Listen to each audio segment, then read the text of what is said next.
하나님 말씀은 요한복음 5장 17절 말씀입니다. 요한복음 5장 17절 봉독해 주시기 바랍니다. 요한복음 5장 17절. 예수께서 저희에게 이르시되 내 아버지께서 이제까지 일하시니 나도 일한다 하시매. 아멘. 네, 오늘 요한복음 5장 예루살렘의 사역, 예루살렘에서의 사역 이란 제목으로 말씀을 전하고자 합니다. 3장 안에 있는 예수님 안에 머물러시기 바랍니다. 4장에 있는 예수님을 만나십시오. 5장에 있는 예수님을 뜨겁게 사랑하십시오. 그러니까 3장, 4장, 5장 계속 갑니다. 요한복음은 예수님 안에 머물러 있는 겁니다. 3장 안에 있는 예수님을 만나시고 3장 안에 있는 예수님께서 하신 말씀, 물과 성령으로 거듭나라, 이 말씀을 마음에 새기십시오.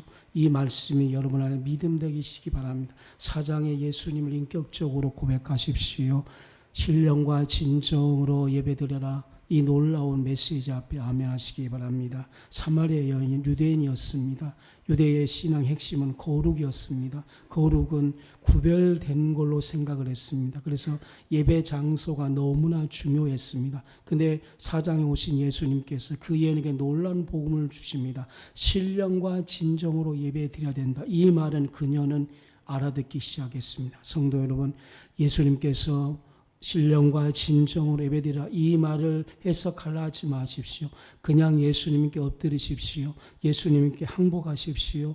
예수님을 너무나 흠모하십시오. 그러면 자기에게 그것이 믿음으로 다가오게 되어 있습니다. 그녀는 완전 이해하기 시작했습니다. 어떻게 이해했냐면 거룩은 구별이었습니다. 그래서 유대인만 거룩하고 나머지는 더럽다, 이 생각을 갖는 것입니다. 그런데 예수님께서 그 반대에 신령한 말을 드린 것입니다. 아니야, 구별이 아니고 예수님 안에 드리고 예수님을 찬양하고 예수님 앞에 드리기 시작하면 모든 것이 다 신령해져. 그 여인 이것이 믿음으로 완전히 오기 시작한 겁니다.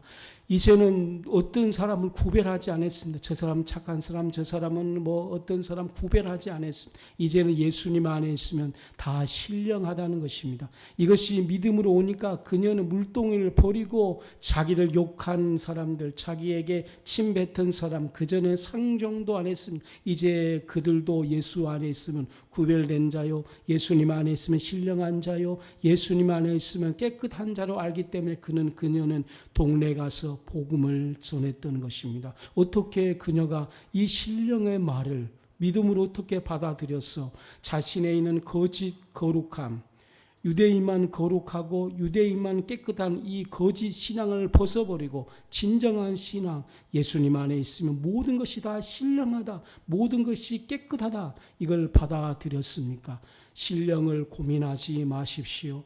예수님 앞에 엎드리면 성령께서는 여러분 안에 이것이 신령한 거야 가르쳐주기 시작하게 될 것입니다. 어떤 자는 집안에서 이렇게 설거지하고 이 설거지 너무나 귀찮은 거예요. 그런데 신령과 진정으로 예배드리는 4장에 예수님을 만나기 시작했습니다. 그 4장 안에 예수님 안에 머무르기 시작했습니다. 그런데 갑자기 자기 안에 확 깨달음이 오는 것입니다. 이것도 하찮은 것이 아니야. 이것은 가족에게 봉사하는 거야. 이렇게 그 안에 깨달음이 오기 시작하자 그녀는 이 설거지가 신령해 되기 시작하게 되는 겁니다. 그녀는 완전히 변화되어서 하찮은 일이 예수님에게 드리게 되면 하찮은 일이 아니라 그것이 사역임을 알기 시작하고, 이것이 열심히 일함으로 많은 사람들이 엄마가 변화되었어 이렇게 되면 그 집안에 웃음꽃이 피고, 그녀는 예수님이 하셨어, 예수님이 내게 오셔서 하찮은 일이 아니고 이것은 너에게 맡긴 사역이야, 이렇게 내 응답 주었어 라고 고백하기 시작하면 그 집은 4장 안에 있는 예수님 안에 머물러 있는 것입니다. 4장 안에 있는 예수님을 만나는 것입니다. 그러므로 신령과 진정으로 예배드리라, 이것이 믿음이 올 때까지 주님을 경배하십시오. 계속해서 주님에게 엎드리십시오. 주님에게 경외하십시오. 주님에게 더욱더 부르짖으면 사마리아 여인에게 응답 주신 그리스도를 만나기 시작해서 이 신령의 의미를 죽을 때까지 지속적으로 그 안에 믿음이 오게 될 것이며 죽음 직전에 신령과 진정으로 예배하라. 이것이 그에게 믿음이 오면 죽음 직전은 불안합니다. 불안함을 가지고 세계관을 보면 온통 다 불안합니다. 불안함을 가지고 자기를 보면 상처투성인 것입니다. 그런데 죽음 직전에 예수님을 경외하면 예수님께서 그 사람에게 와서 신령과 진정으로 예배하라. 이것이 믿음이 오기 시작하면 불안이 주인이 되는 것이 아니고 신령이 주인 되어서 신령이 불안을 쫓아내기 시작하게 되는 겁니다. 그 사람은 신령이 주인 되기 시작하면 불안이 없어지고 죽음 직전에 주님에게 고백하기 시작하게 됩니다. 주님 감사해요. 지난날 모든 것이 주의 은혜입니다. 모든 것이 아버지의 영광입니다. 그 사람은 4장에 주님을 만나자 죽음 직전에 신령과 진정으로 예배하고 천국 가는 사람이 되었습니다. 4장은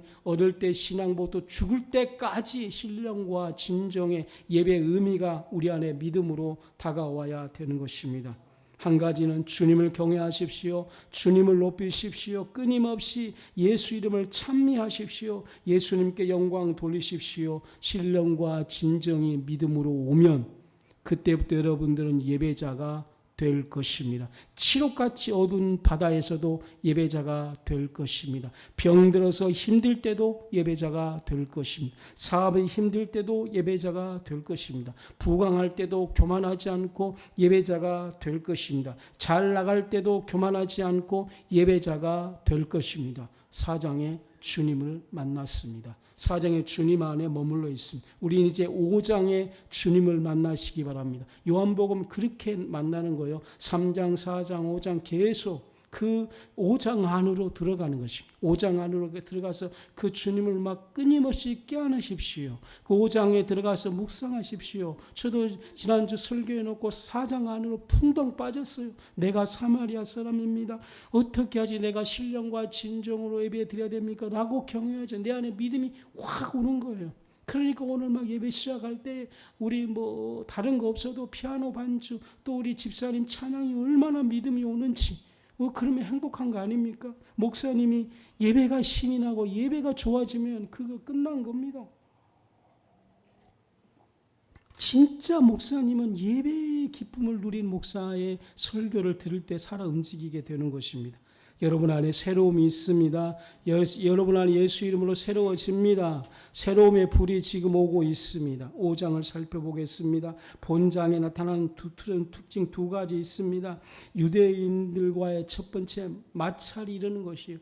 저는 이 4장 안에서 예수님께서 유대인과 마찰하면서 이제 19절부터 예수님이 말씀을 하는데 정말 그 예수님은 사자가 됐습니다. 그 유대인은 쉽게 말하면 지금으로 따지면 아랍계 가가지고 한 복판에서 내가 가서 막 그 아랍계 성전 앞에서 막 주 예수를 믿으라 이것과 똑같은 겁니다. 그 죽으려고 작정한 거죠. 그게 가능합니까? 가능하지 않아요. 근데 이제 유대인의 한 복판에 가서 주님은 메시지를 던진 거예요. 그래서 내 마음에 5장을 가만히 묵상하는데 예수님이 막 사자 같았어요. 얼마나 당당하게 외친 그 용맹함. 그래서 저는 용맹함을 묵상했어요. 그 막 자랑스러움, 전혀 굴하지 아니하고 하늘의 복음을 전하는 진짜 용맹스러움에 주님이 막 안에서 막 그려지기 시작하는 거. 유대인의 말에 조금도 책 잡히지 아니하고 유대인의 그 간괴를 회파하시고 그들을 막 굴복시키는 막 강한 파도와 같이 메시지를 전하는 그 주님을 만났습니다. 5장에서 여러분도 그 주님을 만날 것입니다. 그리고 또 하나 이 병든 자, 5장에 이 병든 자 있지 않습니까? 1절부터 보면은 그 베데스다 연못에 있는 병든 자, 주님은 그에게 말했습니다. 내 자리를 들고 걸어가라. 이 메시지를 4장에 나와 있는 그 신령과 진정으로 예배드리라. 이 메시지처럼 내 자리를 들고 걸어가라. 주님, 내가 지금 걸어갈 힘이 없었는데 당신이 내 무릎에 힘을 주고 계시군요 라고 고백을 했습니다. 우리 모두가 힘이 없어서 무너지고 있지 않습니까? 거기에 힘을 주고 계신 그리스도를 경외했습니다. 그리고 주님은 힘을 줄 뿐 아니라 우리에게 명령하셨습니다. 걸어가라. 아멘으로 받았습니다. 이것이 은혜가 되었고 오늘 주일 모든 성도에게 동일하게 내 자리를 들고 걸어가라. 이걸 한 주 동안 5장 안에 있는 예수님을 만나시기 바랍니다. 아마 여러분 안에 믿음으로 다가오고 주님의 음성으로 다가오게 될 것입니다. 내 자리를 들고 걸어가라. 아마 간증이 될 것입니다. 한 주 동안 내게 이런 믿음이 와서 내 다리가 힘이 생기기 시작했습니다.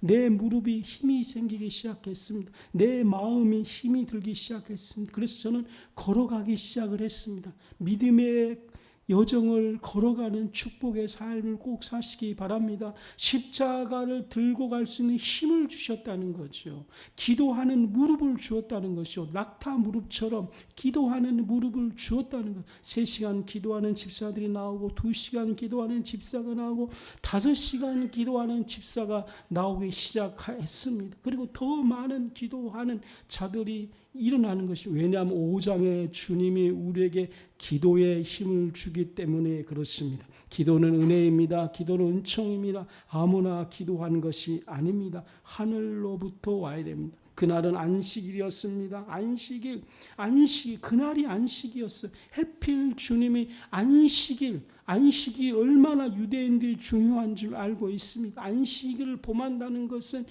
그 신앙을 다 버리는 것과 같은 것이 유대인인데, 예수님은 토요일날 병을 토요일이 안식이죠. 예수님이 수요일날 병을 고치는 것도 아니고 정말 이 막 사자 죽음의 길로 가는 것처럼 안식일날 유대인들이 보는 데서 이 병을 고쳤으니 이 유대인들의 반발과 분노가 일어날 것을 뻔한 것입니다.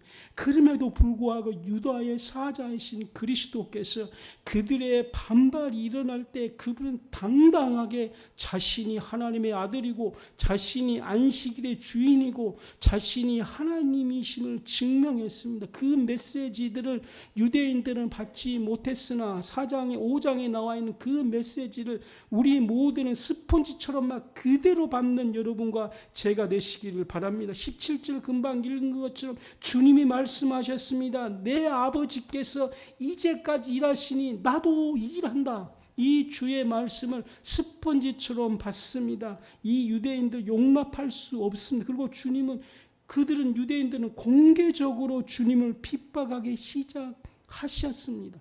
유대인들이 17절에 금방, 그러자 그리스도께서는 이렇게 말합니다. 자신이 안식일이다, 주인이다, 이거예요.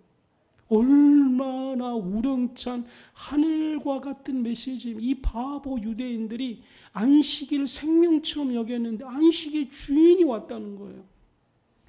반발이 있는데도 그분은 막 아주 강하게, 멋있지 않습니까?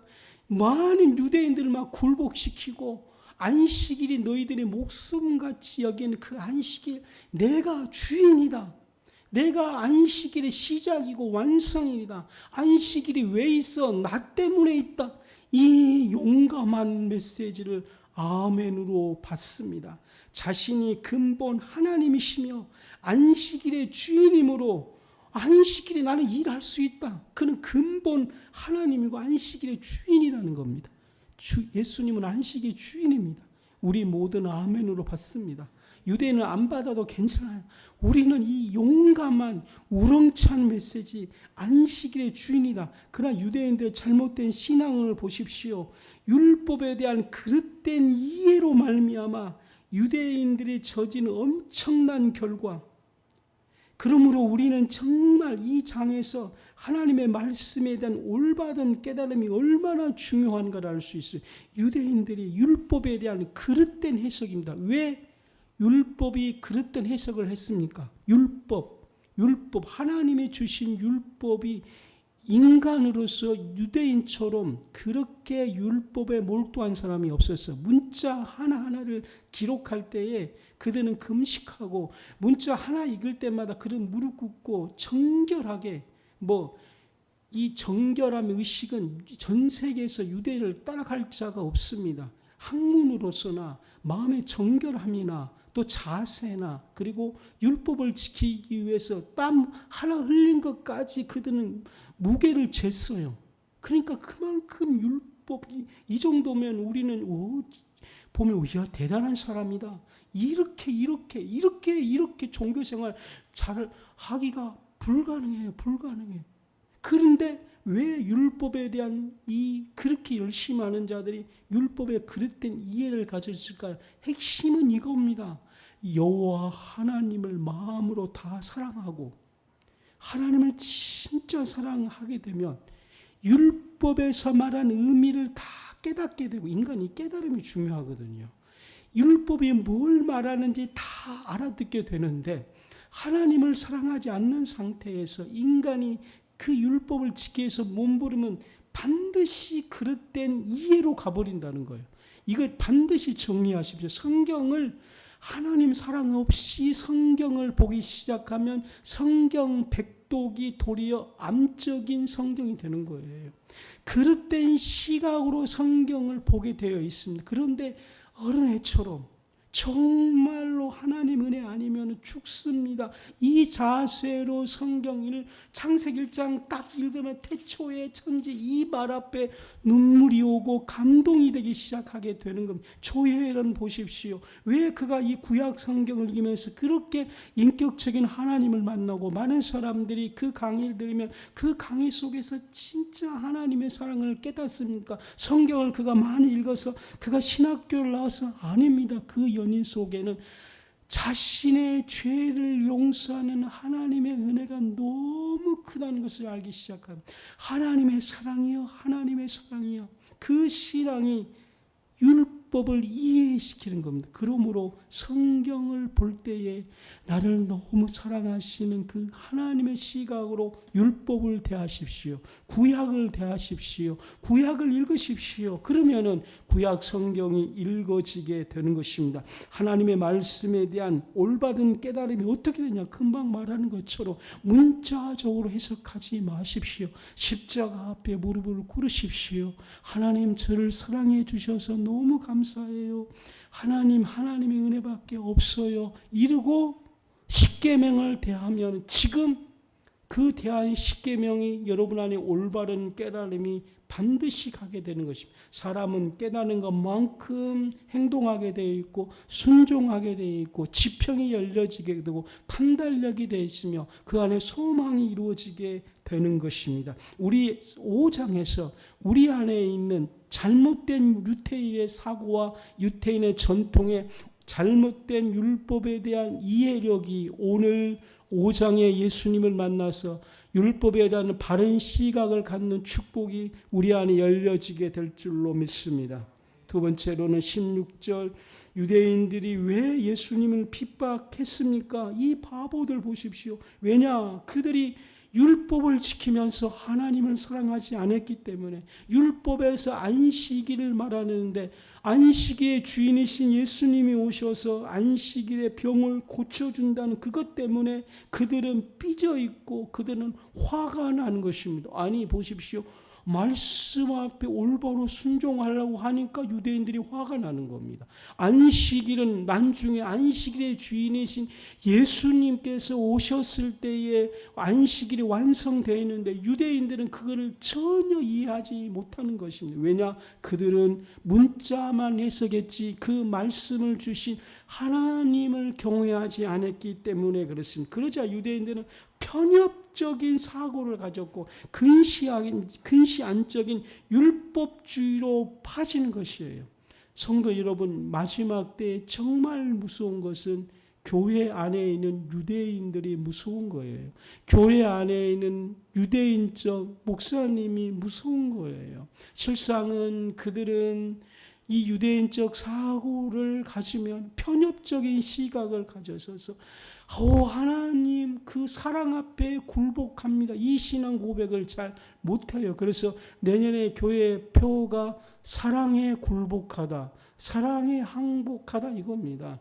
그것이 5장에 예수님을 만나기 시작하게 되면은 유대인적 분들은 솔직히 하나님을 사랑하지 않으면 유대인적 시각을 가지고 보면은 안식일에 병을 고친 이걸 어떻게 해석할 수가 없어요. 실상은요. 진짜 안식, 유대인들은 안식일을 하나님처럼 생각을 했거든요. 유대인들은 안식일을 믿음처럼 생각을 하고 있었거든요. 왜? 그들은 힘이 약해서 몇십 년, 몇백 년 동안에 외세 침입을 받아서 목숨을 잃고 나라가 풍전등화 같은 일들 너무나 많았습니다. 그때에 그들은 똘똘 뭉쳐서 이 국난을 극복할 수 있는 힘이 뭐냐? 그 당시에 율법학자들이 모여서 왜 우리 민족은 왜 이렇게 맨날 망하고 외세 침입을 받고 이렇게 힘드냐라고 연구하고 연구해서 찾은 것이 안식일이에요. 그래서 그들은 안식일을 애부터 시작해서 나귀, 집에 있는 고양이, 집에 있는 개까지 안식일 지키겠어요. 개까지. 왜냐하면 이것이 신앙이 아니라 생명이요, 생명. 이 안식일을 지켜야지 우리는 외세 침입을 안 받는다. 그러니까 그들의 안식일은 정말 뼛속까지 우리가 생각하는 그 수준, 뭐 단순한 종교가 아니라 진짜 민족 애국 운동을 능가할 만큼. 그런데 안식일 와서 예수님께서 병을 고쳤다. 진짜 그들이 하나님께 굴복하지 않고는 이 사건을 해석할 수가 없는 거예요. 지식으로도 해석이 안 돼요. 사상으로 해석이 안 돼요. 돌을 당연히 던지는 거예요. 저거는 신앙을 떠서 반애국자요. 더 나쁜 말로 말하면 뭐 일본 앞잡이에요. 빨갱이, 진짜 잘 어울린다. 빨갱이 막 50대, 70대 우리 어른들 빨갱이 하면 막 눈이 부릅더니 빨갱이. 우리나라를 망하게 하는 그런 율법주의에 빠지는 거예요. 그런데 이것을 어떻게 해석을 하냐는 거예요. 만약에 내가 유대인이라면 단 하나입니다. 하나님의 사랑에 굴복을 해야지만이 이것이 안식일이 예수님께서 병을 고친다는 것이 이해되기 시작하고 믿음되기 시작하는 겁니다. 이거는 어떤 사고로 안 됩니다. 이거는 그러니까 그러면은 이거는 유대인들한테 물어보는 건데 우리 삶 속에 이거 없는지 아십니까? 말을 안 해서 그러지 유대인들 우리 내면에 사마리아 니고데의 유대인 만만치 않습니다. 엄청납니다.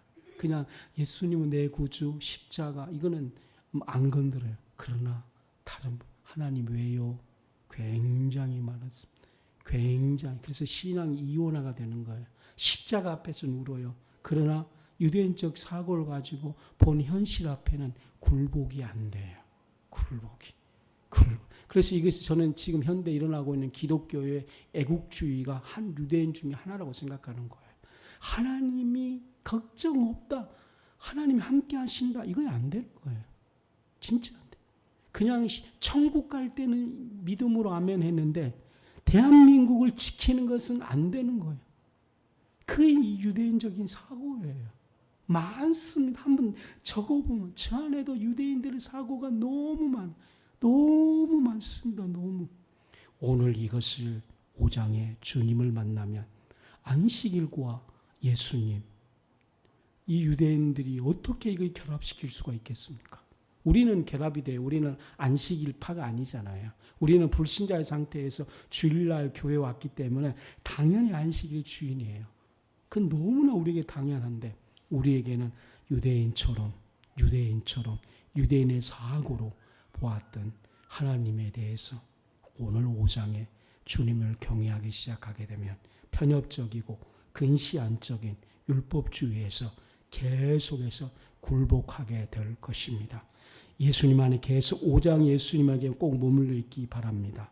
그러면은 진짜로 그 사랑함 때 굴복하기 시작하면 지난날 내가 이렇게 생각했는데 생각이 변화되기 시작해요. 지난날 내가 이렇게 믿었는데 틀려지기 시작하는 거예요. 지난날 내가 이렇게 세계를 봤는데 다 틀려지기 시작하게 되는 겁니다. 우리는 하나님 말씀 하나하나에 대해서 철저히 준행하는 것 이거는 무시해서는 안 되지만 하나님의 요구 즉 사랑의 정신 사랑에 굴복하고 하나님의 사랑에 매료다가 되기 시작하게 되면 우리는 이 편협된 시각에 빠져나와서 구원자 예수님, 천국 갈 때 믿음 주신 예수님뿐이 아니라 우리 삶 속의 모든 것들을 주님의 시각으로 바라볼 수 있는 믿음이 오게 될 것입니다. 세 번째는 예수 그리스도께서 하나님과에 관하여 스스로에 대해서 증거하고 있습니다. 17절부터 30절 이 유대인들 앞에서 사자같이 당당하게, 여러분 요한복음 5장 금방 이 17절부터 이제 막 쭉 19절 17절부터 막 47절까지 막 말씀하시는 거예요. 이거 막 저는 이 성경을 막 아멘 5장에 이게 빨간 글씨로 다 써져 있거든요. 이거 주님이 말씀하신 거니까 5장을 내가 막 스펀지처럼 받는 거예요. 여러분도 5장에 스펀지처럼 받으시기 바랍니다. 유대인들의 그 뜰 앞에서, 유대인들의 그 성전 앞에서 막 모이니까 얼마나 그것이 드세고 막 죽일 듯 하는 데서 유다의 사자이신 주님이 자신에 대해서 스스로 증거하셨습니다. 그분은 본질상 하나님과 동등하다. 유대인들에게 주신 메시지예요. 나는 본질상 동등하다. 사역의 목적의 동일성, 그 의지가, 그 하나님의 의지, 예수님의 의지는 완전히 그분에게 종속되었다는 것입니다. 첫 번째로는 그리스도께서 하나님을 가리켜 내 아버지라고 말씀하시는 겁니다. 하나님에 대해서 아버지라고 말씀하는 건 예수님밖에 없습니다. 그리고 예수님은 너도 믿으면 너도 하나님을 아버지라고 이렇게 고백해라 말씀하셨습니다.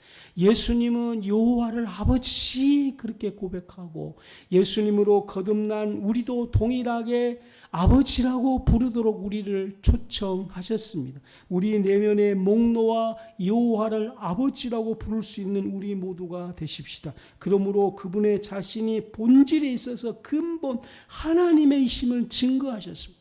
그분은 근본 하나님이십니다. 두 번째, 그리스도께서 아버지께서 죽은 자들을 일으키서 살리심 같이 여러분들 여기서 예수님께서 하나님을 어떤 분으로 설명하신지 아십니까? 죽은 자를 살리신 분. 그것이 아니시기에 하나님이에요. 죽은 자를 살리신 분. 이 유대인들을 말입니다. 자기와 틀린 자는 무조건 죽였어요. 지금도 유대인들은 여호와 하나님을 사랑하지 않고 잘못된 율법으로 적용하니까 그 팔레스타인들을, 물론 이번에는 팔레스타인 잘못했습니다만 무차별하게 이거는 다 지금 이들은 율법의 정신이라고 지금 하고 싸우고 있는 거예요. 하나님은요, 예수님은 안식일에 하나님은 죽은 자를 살리신 하나님이다. 죽은 자를 살리신 하나님. 그러니까 더불어 사는 하나님이요, 죽은 자를 살리신 하나님이라면은 그들이 어떻게 한지 더불어 살 수 있도록 같이 노력하고 연구하면 얼마든지 살 수 있는데 잘못된 하나님의 믿고 안식일 지키기 때문입니다. 주님이 소개하시는 하나님은 죽은 자를 살리신 분이고 자신은 원하는 자를 살리니라. 그래서 5장에 여러분이 주님이 원하는 사람 되십시오. 그래서 제가 주님에게 말씀했습니다. 주님, 내가 주님이 원하는 사람 되게 해주십시오. 원하는 자를 살리니라. 베드로야, 바울아 이렇게 부른 것처럼, 마태야 부른 것처럼 주님이 원하는 자를 살리는데, 누구든지 주님을 부르는 자는 주님이 원하는 자가 되는 것입니다. 누구든지 그에게 가는 자는 주님이 원하는 자가 되는 것입니다. 누구든지 주님을 붙드는 자는 주님이 원하는 자가 되는 것입니다. 5장에 주님이 원하는 사람 되기 위해서 많은 시간을 투자하시는 여러분들이 꼭 되십시오. 세 번째, 그리스도께서는 내가 아무것도 스스로 할 수 없느라 완전히 그분은 하나님에게 나는 완전히 종속된 자식, 청지기로서 산다는 것입니다. 그분은 하나님임에도 불구하고 자신의 의지를 하나님에게 완전히 종속시켰습니다. 여기서 말하는 것은 사랑에 굴복된 종속인 것입니다. 하나님 외에 많은 사람들은 죄에 종속되어 있고 상처에 종속되어 있으며 시대의 잘못된 사고와 이념에 종속되는 것을 우리가 볼 수가 있습니다. 우리는 노예입니다. 우상에 종속되어 있고 사단에 종속되어 있습니다. 그러나 우리가 섬기는 주님은 완전히 사랑에 굴복된 전능하신 여호와 하나님께 종속된 영원한 하나님의 아들인 것입니다. 그래서 우리 모두가 5장의 사랑에 굴복되어서 다시는 죄에 종속된 우리가 아니라 하나님의 사랑에 종속된 우리가 되십시다. 바울이 말하는 것처럼 고린도전서 10장 13장에 나와 있는 그 사랑장 말입니다. 그 사랑이 오늘 우리에게서 시작되는 줄로 그렇게 믿습니다. 네 번째, 아버지께서 죽은 자를 일으켜 살리심과 같이 이 의미는 무엇입니까? 21절을 우리 귀한 집사님 봉독해 주십시오. 아버지께서 죽은 자들을 일으켜 살리심 같이 아들도 자기의 원하는 자들을 살리느니라. 유대인들에게 예수님은 여호와 하나님 어떤 분이냐? 너희들이 안식일 지키기 위해 너희는 죽이는구나. 그것이 하나님이 아니다. 우리 아버지는 어떤 분인 줄 아는 것이냐? 죽은 자를 일으켜 살리신 하나님이시라. 이렇게 말씀하고 계신 것입니다. 우리 하나님은 살리시는 것입니다.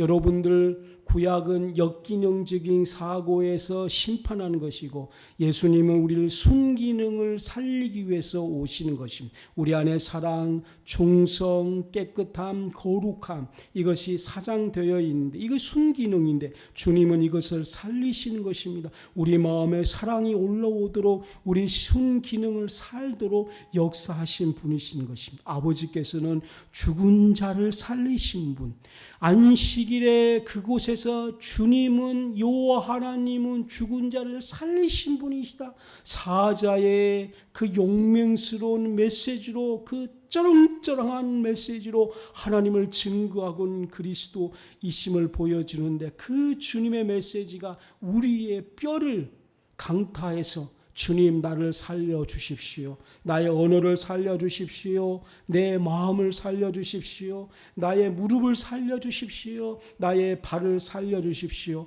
나의 언어가 더 이상 험담하고 흉보고 그런 입이 아니라 기도하고 칭찬하신 그런 살리시는 언어가 입이 되도록 우리는 주님 앞에 기도할 뿐 아니라 주님은 꼭 그러신 그런 분인 줄로 믿습니다. 이 말씀은 생사의 근원이 하나님께 있다. 유대인들에게 이 바보들아, 생사의 근원이 하나님께 있다. 팔레스타인들을 그렇게 공격할 때 생사의 근원이 하나님께 있다. 이것이 삶의 신앙이 되었다면 편협적인 신앙인이 안 되었을 것입니다. 하나님께 있으므로 그들은 더불어 살 수 있는 그런 삶이 되었을 것인데 그들은 하나님 없이 안식일을 지키니까 자기를 공격하는 사람에 의해서 무차별하게 보복하는 그런 율법에 망각한 삶이 되었던 것입니다. 주님 우리에게 말합니다. 근본일 뿐 아니라 하나님께서는 만물을 하나님과 함께 만물과 더불어 인간을 창조하시고 더 중요한 것 그것들에게 생명을 부여하셨다. 생명을 부여하셨다. 나는 그것들에게 생명을 부여한다. 오늘 이 5장에 주님께 머물러 있으면 이 생명을 부여한 줄로 믿습니다. 다섯 번째로는 그리스도를 믿는 자가 얻게 될 영생과 그리고 심판에 대해서 설명하십시오. 24절을 봉독해 주십시오. 내가 진실로 진실로 너희에게 이르노니 내 말을 듣고 또 나 보내신 이를 믿는 자는 영생을 얻었고 심판에 이르지 아니하나니 사망에서 생명으로 옮겼느니라. 실상 24절이 저에게 너무나 은혜되었습니다. 내 말을 듣고 또 나를 보내신 이를 믿는 자는 여러분들 5장에 나와 있는 이 성경 하나하나를 그냥 버리지 마십시오. 이것이 심장에게 믿음이 내 말을 듣고 그래서 우리 모두 고백하십시오. 주님의 말만 듣겠습니다. 우리는 주님의 양입니다. 당신의 말만 듣겠습니다. 다른 공부는 같이 좀 이 세상 이야기들은 많은 걸 참고하십시오. 그러나 신앙에 대해서는 모든 것을 끊고 성경에 나와 있는 그분의 말만 들으십시오. 그분의 말만 영생입니다. 그분의 말만 천국입니다. 죽음 직전에 5장을 펴놓고 또 고백하십시오. 육체의 불안이 올 때 5장을 고백하십시오. 나는 당신의 말만 듣습니다. 나는 당신의 말만 고백합니다. 나는 당신만 믿습니다. 신앙은 믿는 것입니다. 누굴 믿습니까? 그리스도를 믿는 것입니다. 왜 우리가 일생 동안에 주일날 와서 예배드리고 성경 보는 겁니까? 주님을 믿기 위함인 것입니다. 이 믿음이 시작되어서 더 믿음의 깊은 대로, 이 믿음은 우리는 그냥 사람과 자연은 무조건 보이는 현상 그냥 그대로예요. 50이면 그냥 50이에요. 물도 그냥 물이에요. 물 자체가 변화되는 것이 아니에요. 물은 그냥 물이에요. 산은 그냥 산이에요. 산이 변화되고 그런 거 아닙니다. 더 나빠질 뿐이지. 그냥 산이 처음부터 그 모든 것이 97%다. 그러면 97이에요. 그런데 유일하게 주님만이, 처음에 주님이 10이었다가 내가 신앙이 깊어지면 그분이 70도 되고 80도 되고 만도 되고 끝이 없는 거예요. 그래서 믿습니다. 이 말은 실상 다음이 없는 거예요. 목사님들이 잘못 해석하고 있는데, 믿음을 가진 후에 그 다음에 그 믿음은 주일학교 때 믿음이고 이제 장성하면 순종해야 됩니다. 이 비유 다 틀렸습니다. 야고보서에서 행함, 그러므로 한국교회에 지금 뭐가 잘못됐느냐, 프랭카드 쭉 그려놓고 잘못된 믿음, 행함이 없었기 때문이다. 다 거짓말이요. 이 사람들은 주님이 주신 요한복음에 나와 있는 그 믿음의 수준을 그냥 일로만 보는 거예요. 그냥 10 있는 상태로 보는 겁니다. 주님의 믿음은 1이 되고 10이 되고 계속되어서 그들 안에 믿음이 성장하고 믿음으로 행동하게 되어지고, 이 믿음이 처음 예수 믿었을 때, 예수님 믿습니다 할 때 영생 준 그 믿음이 계속해서 주님 안에 머물러 있으면 이 믿음이 막 파도처럼 커지는 거예요. 그래서 나를 막 잠기기도 하고 막 죄를 짓누르기도 하고, 엄청난 큰 파도가 와서 우리 삶 속에 있는 그 거지 같은 쓰레기를 다 휩쓸 만한, 그전에는 그냥 쓰레기 하나 둘 줍고 세 줍고, 그러니까 나는 왜 이렇게 쓰레기가 많지, 내가 순종을 안 했는가 보다 이렇게 생각하는데, 이 사람이 예수님께 깊어지고 순종하고 더 믿음으로 하자 파도가 와가지고 쓰레기를 다 쓸어가는 거예요. 수천 개 쓰레기를. 이 사람은 그걸 목도하고, 이것이 진짜 믿음이군요. 믿음이 나의 삶 속에 쓰레기 1000개를 쓸어버렸습니다. 이렇게 되는 거예요. 이거를 보고 경험한 자는 믿음으로 시작해서 믿음으로 끝날 것입니다. 이 믿음 주신 예수님을 영원토록 찬양할 것입니다. 성도 여러분, 이 믿음으로 깊이 가십시오. 이 믿음은 시작에서 끝이 없는 거예요. 단지 우리가 이 끝이 없는 믿음을 많은 사람들이 경험을 못했기 때문에 지금 믿음을 격화시킨 것이지, 원래 주님이 주신 믿음은 절대 그것이 아닙니다. 사랑하는 성도 여러분, 주님이 주신 이 믿음으로 깊이 들어가는 우리 모두가 되십시다. 그러므로 주님이 내가 진짜다 24절 너에게 진짜 이른다. 내 말을 듣고 나를 보내신 자를 믿는 자는 용생을 얻을 뿐 아니라 심판에 이르지 아니하고 사망에서 생명으로 옮겨지니라. 이거를 그대로 받으시기 바랍니다.